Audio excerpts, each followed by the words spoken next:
The free electric, I think, is the coolest of all our inventions. And yet it's going to affect, maybe have the largest effect of anything in the last 100 years.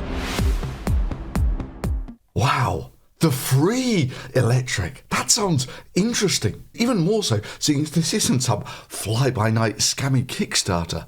This guy is a billionaire, and he's looking to make the world a better place. Now where have I heard that before? Anyway, he's invented a way of getting cheap, free power throughout the world. This is the cheapest, most practical way of getting electricity throughout the world. This is awesome. You'll never run out of energy. There's no utility bill, no need to buy fuel, and no pollution. You have this, you will never run out of electricity. And you never generate any pollution. So half the world is not going to generate pollution in their homes. So if you pump for an hour, you're keeping maybe a pound of CO2 out of the air. All you need is one of these little beasties and you're set to run your phone after a hurricane. If a disaster happens, you don't want to be out of touch and you don't want to be in the dark.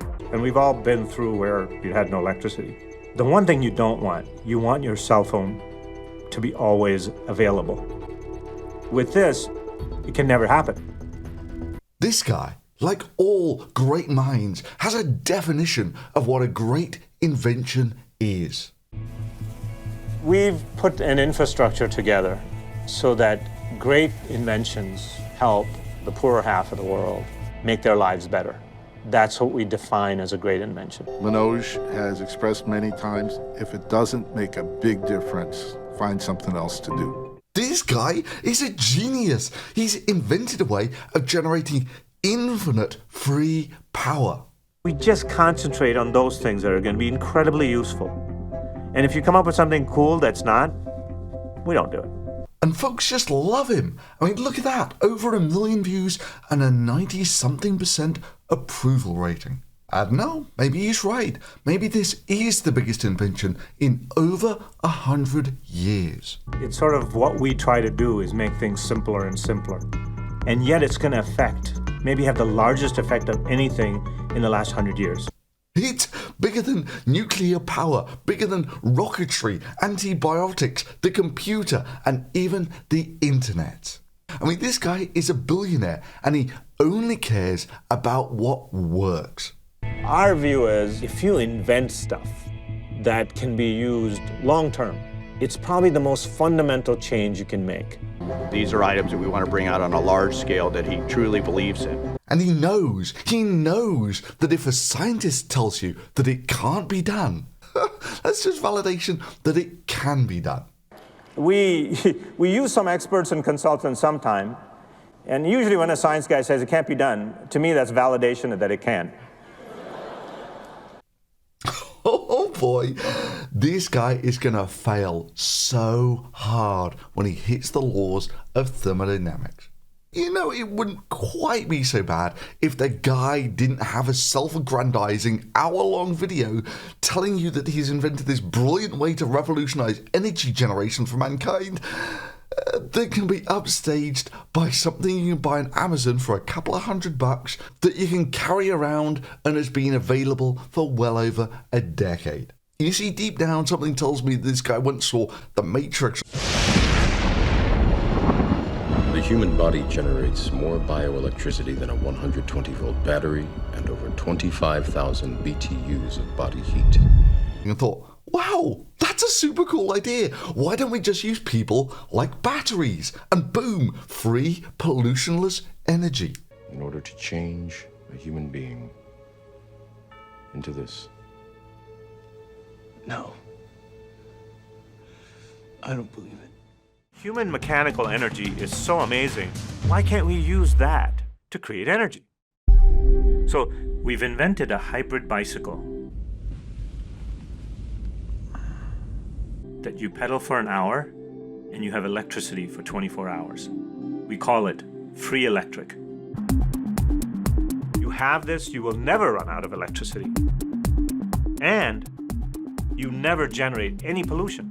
So half the world is not going to generate pollution. It's brilliant. Why did no one think of this before? Well, the reason is simple. Humans obey the laws of thermodynamics. If you put donkeys or people in giant hamster wheels, they don't generate free energy just because you didn't burn any oil. In fact, it's just not true. People, like cars, burn oil, or as the biologists usually call it, fat, or carbohydrates, which is almost exactly the same thing as burning wood. Humans are generators. They consume food and oxygen, burn it, and excrete carbon dioxide and water. Yep. Humans do almost exactly what a fire does, and thermodynamically it is identical. They generate carbon dioxide. And how efficient are people at converting that energy into something useful? Well, it turns out they're not actually that bad. Your body can convert about a fifth, 20% of the energy that it consumes into something useful. But fundamentally, this is why the battery scene in The Matrix is so stupid. No matter what you do to your humans, you're going to get less useful energy out of them than you put in. I mean, you still have to fuel your humans. You still have to feed them with chemical fuel, with food. And to get that food, you've got to put energy into it. We normally do it with plants and light. But we know that it was us that scorched the sky. You still need to put the energy in to grow the food, which apparently is done by some form of fusion.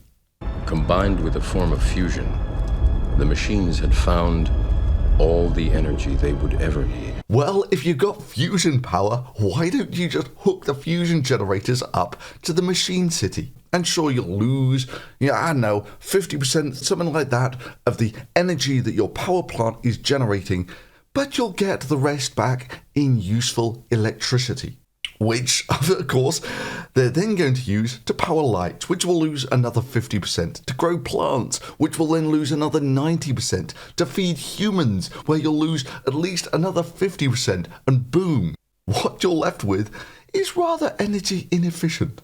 Just so you could use the people as batteries. In order to change a human being into this. Yeah, you could do this, and you end up with about 1% of your fusion energy as electrical energy. So human mechanical energy is so amazing. Why can't we use that to create energy? Or you could just hook up your fusion generators to the computer world, and boom, problem solved. Incidentally, folks, this is why you should be nice to your hardware, because in 50 years' time, when computers are thinking about setting up these giant fusion generators to get their 50% efficiency, they're going to have a choice. Should they go for the 50% efficiency, or go for the 1% efficiency and enslave mankind for what they did in the Great Mobile Phone Genocide? And damn straight, that's why there are no smartphones in the Matrix. Makes you think, doesn't it? So yeah, sure, humans can be used as generators. They take in fuel, a total amount of energy, and they convert it into an amount of useful power. That's the efficiency. Well, how much can people generate? Well, people typically run at about 100 watts. That's normal human activity. But when you're exercising, that goes up by a factor of 5. Now, can I demonstrate that? Why, yes, I can. Remember what I was saying, that humans are essentially fires. They're burning fuel and excreting carbon dioxide. Well, with a fire, how much energy it's putting off depends on how much carbon dioxide it's putting off. More carbon dioxide, the more power it's generated. So it's simple. All I have to do to work out how much faster my metabolism is running when I'm exercising is measure how much extra carbon dioxide I'm putting off when I exercise. Fortunately, I've already done this in my Breatharian Busted video. You see, it turns out you can measure the composition of your breath when you're exercising and when you're resting. And in both cases, it's a pretty constant 5% carbon dioxide in your exhaled breath. So now, if I want to measure the increase in my metabolism when I'm exercising, it's simple. All I've got to do is measure my breathing rate, which I'm going to do with a plastic bag when I'm resting, and then measure my breathing rate when I'm exercising. And blow me, it turns out that you breathe about 4 times as much when you're exercising as when you're at rest. So when I'm resting, I'm generating about 100 watts. And when I'm exercising, I'm generating about 400 watts. I'm going to call it 500 just to make math simpler. And how much of that energy that I'm consuming can I convert into useful energy? Well, it turns out it's about 20%, which might sound terrible, but those are actually fairly reasonable energy efficiencies for a heat engine. And all it needed was a huge bike generator like this, which, let's be optimistic, costs what? $1,000? Not to worry about all the space that it takes up or the maintenance and shipping. With human energy and working out a lot of the efficiencies, we're able to go and power 1,050 equivalent watts of lighting and energy power. That's like being able to power 10 100-watt light bulbs. I mean, it's a lot of light. Wow. Yeah, watt equivalents of light is a nice way of making your watts sound bigger than they are. You see, LED bulbs take about 1/5 the amount of energy as incandescent bulbs to produce the same amount of light. So what he's actually saying here is you can peak out at about 200 watts on this thing. With human energy and working out a lot of the efficiencies, we're able to go and power 1,050 equivalent watts of lighting and energy power. Seriously, guys, at the same time you're claiming to generate 1,000 watt equivalents of lighting, you have the voltmeter peaking out at about 10 volts and the ammeter peaking out at about 10 amps. The power is just the volts times by the current. So, in this case, it's about 100 watts. Not quite 1,000. Now let's see how that compares to a portable electric generator that you can get on Amazon for about $400, which is probably significantly cheaper than the cost of this giant bike thing. Well, for starters, it generates almost 2,000 watts at peak and 1,000 watts regularly. That is, this one little generator can generate as much power as 10 of these free electric devices. The free electric, I think, is the coolest of all our inventions. Now let's compare them for emissions.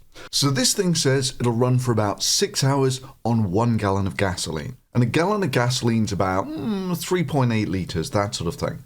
And you take a look at the energy density of gasoline, and it's about 35-ish million joules per litre. So in total, for 6 hours of running this thing at half load, you're consuming about 130 million joules of energy, which, if you can convert it to kilowatt hours, is about 35 kilowatt hours, that sort of thing. Cool. So how much useful electrical energy does this thing generate?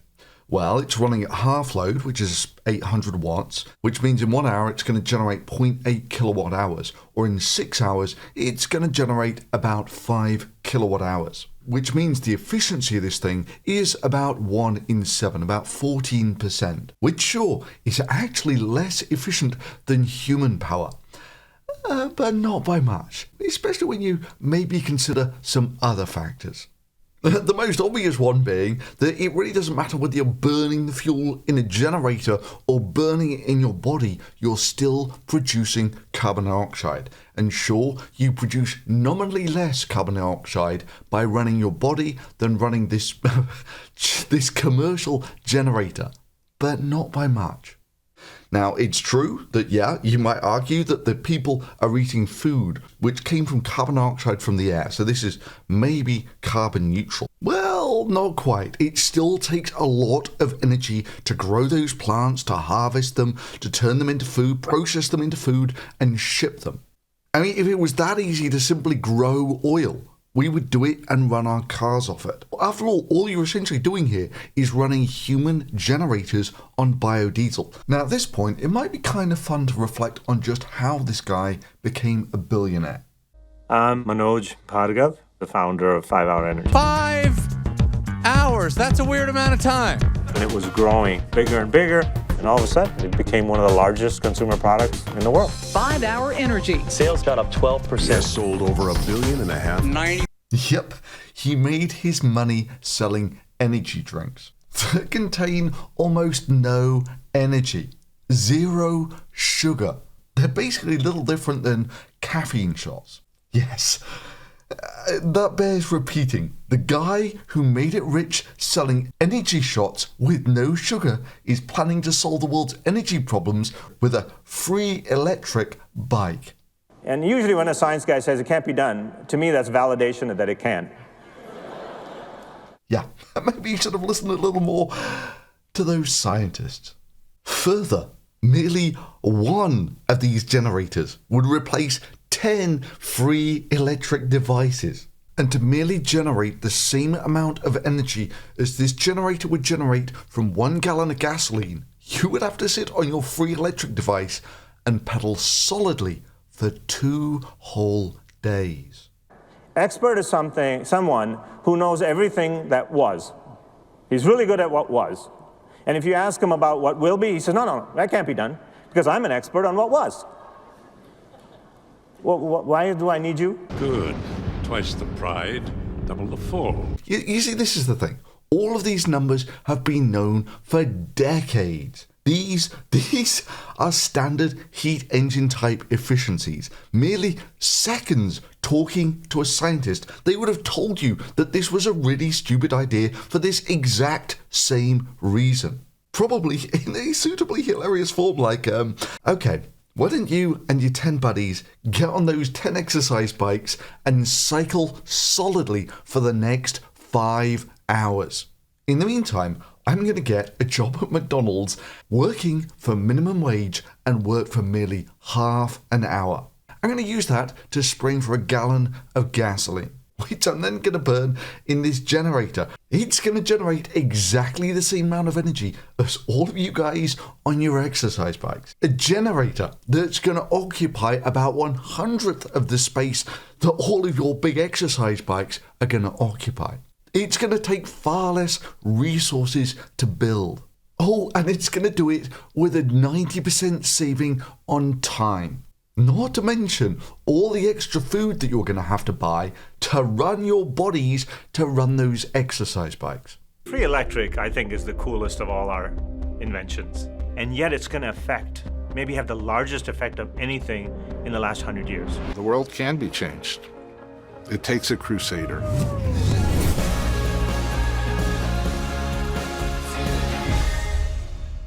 That being said, your average American weighs about 10 kilos, 20 pounds more than your average European. So if you were to go on a starvation type diet where you lose, I don't know, 1/3 of a kilo per day, that sort of thing, that means that in the event of worldwide starvation or something, your average European will starve to death about a month earlier than your average American.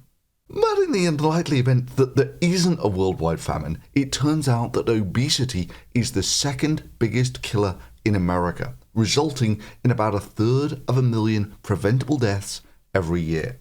That's pretty harsh. I mean, 9/11 killed about 3,000 people. Gunshots and cars both kill about 10 times that. Drug overdoses with the opioid epidemic kill about twice that, about 80,000 per year. But that's still small potatoes compared to the number of preventable deaths by obesity, which is about 1/3 And even that isn't the leading cause of preventable deaths in America, which is smoking, with almost 500,000 preventable deaths each year. And not to get preachy about it, but losing weight is not an impossible task. And yes, I speak from personal experience here. Up to the age of about 35, I could eat whatever the hell I wanted, and my weight didn't move a jot. Then, a few years later, boom, I'm about 10 kilos, 20 pounds heavier than I should be. And I tried several times, really quite hard, to lose the weight, and it never worked. Then I did the thermodynamics calculations, very similar to the ones you have in this video, and the answer becomes obvious. Dieting is an endurance game. Throw away all of the quick fix books and just do the calculations that you can expect to lose 100 grams, 1/5 of a pound per day, tops. That's a steep diet, reducing what you eat by about 1/3. It's possible. I've done it several times. The first week is always the hardest because your body complains like hell as it's starting to shift over to digesting your body fat as a fuel source. But after that, it becomes a lot easier, a lot more sustainable. So, if you wanted to diet your average American down to the weight of your average European, you have to burn off 10 kilos at 1/10 of a kilo per day. That's 100 days, 3 months. No quick fixes. You have to burn off that fat somehow.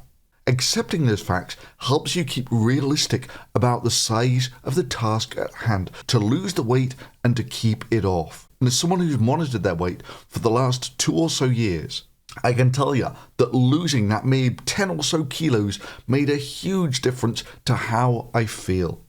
I can't recommend it enough. And you can take that to the bank, because I am not selling any diet plan here. This isn't a dieting is easy or quick fix diet crap. If you want to lose the weight, be realistic about how long it's going to take and reduce what you eat by about 1/3. Or make friends with salad. The endurance game does the rest. But what if you wanted to slim down the average American to the size of the average European by putting them on an exercise bike? Well, let's say you do 1 hour on an exercise bike per day. And let's say that your metabolism increases by a factor of about 5 while you're on there. So rather than burning the equivalent of about 300 grams per fat per day, you're burning about 375 grams of fat per day. Ish. Now, if you don't eat anything extra, this means you're going to burn off an extra 75, let's call it 100 grams of fat per day. That means that eating 1/3 less is a comparable weight loss scheme to spending 1 hour a day on an exercise bike but not eating anything extra. So again, if you wanted to do this, you could do it. You just have to spend 1 hour a day on an exercise bike for about 3 months to slim your average American down to the weight of your average European. Which is possible, although more time consuming. Or what if you just wanted to use that 10 extra so kilos of fat to run a generator or something? Well, you'll recall that fat has about the same energy density as gasoline. And about 10 kilos of gasoline is about 3 gallons. So it would run this generator for the best part of a day. Or you drive your car about 100 miles or so. So yeah, I mean, if his goal was getting people to exercise and generating electricity as a sort of sideline, maybe. But that's not what was invented here. I mean, look, we first of all used horses to replace humans for power because they were big and powerful, which is why we now have units of power like horsepower for the internal combustion engine. All such that we could hit that peak stupidity moment in the Matrix. The human body generates more bioelectricity than a 120-volt battery and over 25,000 BTUs of body heat. Really? 25,000 BTUs of body heat. Do you know what a BTU is? It's a British thermal unit. Okay, what the hell are the machines and men of the future using that kind of unit? God only knows. Okay, this has set me off again. 25,000 BTUs of heat makes no sense. It's got to be a rate. It's like saying my car has a top speed of 50 miles, or my spaceship flies at a speed of 3 kilometers. Never heard of the Millennium Falcon? Should I have? It's the ship that made the Kessel run in less than 12 parsecs. For that 25,000 BTUs of heat, that's about what your body puts off in 3 days. Yeah, the machines have some really weird calculations in the future. Anyway, where was I? Okay, so for the lesson for today, kids, is if you're going to make some great movie about how you can generate clean, free energy for the whole world, and if you check with a scientist and they say that's a really stupid idea, don't claim that that instantly means that you know it's possible and that you've made the biggest advance for 100 years. The free electric, I think, is the coolest of all our inventions. And yet it's going to affect, maybe have the largest effect of anything in the last 100 years. That being said, this guy might be an idiot, but he's maybe an idiot with his heart in the right place.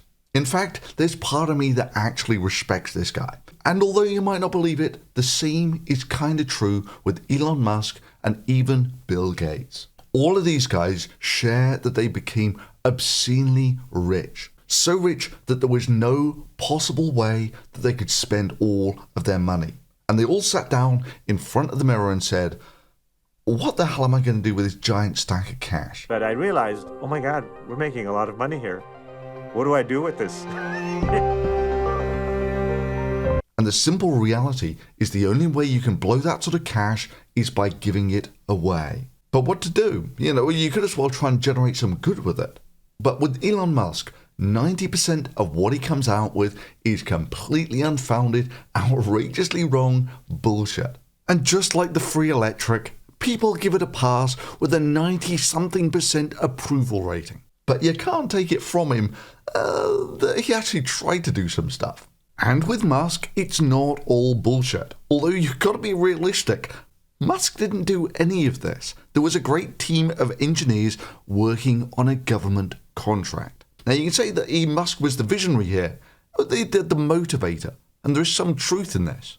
But that doesn't mean that he gets a free pass on the 90% of the time when he's talking utter crap. And this guy, the movie claims that he's worth some $4 billion and he's giving 99% of it away. Which, I've got to be honest, that's not far off what I would do. And no, this isn't some sort of moral hypothetical brag. Just think about it for a second. Giving away 99% of it gives this guy a mere $40 million. Yes, real subsistence level stuff there. And this is, of course, assuming that none of the money that he spends, none of that 99% of the money that he spends, generates any extra revenue in things like patents and the such like. The simple reality is if you don't give away that $4 billion, you die with $4 billion in the bank. And what the hell is the point of that? And this is where I could relate to folks like Musk and Manoj here, but I just cannot relate to people like Trump, who are obsessed with how much money they own, how much wealth they own, and spend years of their life simply trying to get an extra zero on their wealth. Why? What's the point? Is there really anything that you can buy with $4 billion that you can't buy with 40 million? Honestly, mind-blowingly rich people who obsess about their wealth are just an enigma to me. I just don't understand them. I might as well try and understand the motives of a serial killer. They just make no sense to me. Sure, it's all hypothetical, and it's all but guaranteed that no one watching this video, just like myself, will ever be in a position where we're that rich. But I guess in some small way, it's nice to know that there are billionaires out there who even us little people can relate to. So I'm going to start promoting a single interesting scientific goodie at the end of each video, which I'll provide Amazon affiliate links to below. And this week's neat little scientific toy will set you back about $1 a piece. They're diffraction gratings, and what's really cool about them is when you look at the streetlights through them, if they're LEDs, you get a nice continuous spectrum of them. However, with sodium streetlights, you can see the atomic emission lines in the streetlights, or in fluorescent lights. These are things that I've had in my wallet ever since I actually found out they existed. And I've lost count of how many times I pull these things out at the end of the evening just to show people the difference between the various streetlights, and jaws just hit the floor. Even fairly respectable scientists, and you sort of give them away and it's like, wow, this is the greatest thing ever. Why didn't I know these things existed? And that I can have it? For real? And you see that gleam in their eyes, that happiness that, oh my God, Christmas has come early this year. Yeah, I can't recommend these things enough. They're just awesome. So if you like that, hit the thumbs up button, and most importantly, subscribe and hit the little notification bell to make sure that you don't miss out on new video releases. And if you want to see the sort of behind the scenes footage on my blog, I'll leave links to the Voice of Thunder channel below. And as ever, if you really like this channel and want to support it directly, you can do it through Patreon.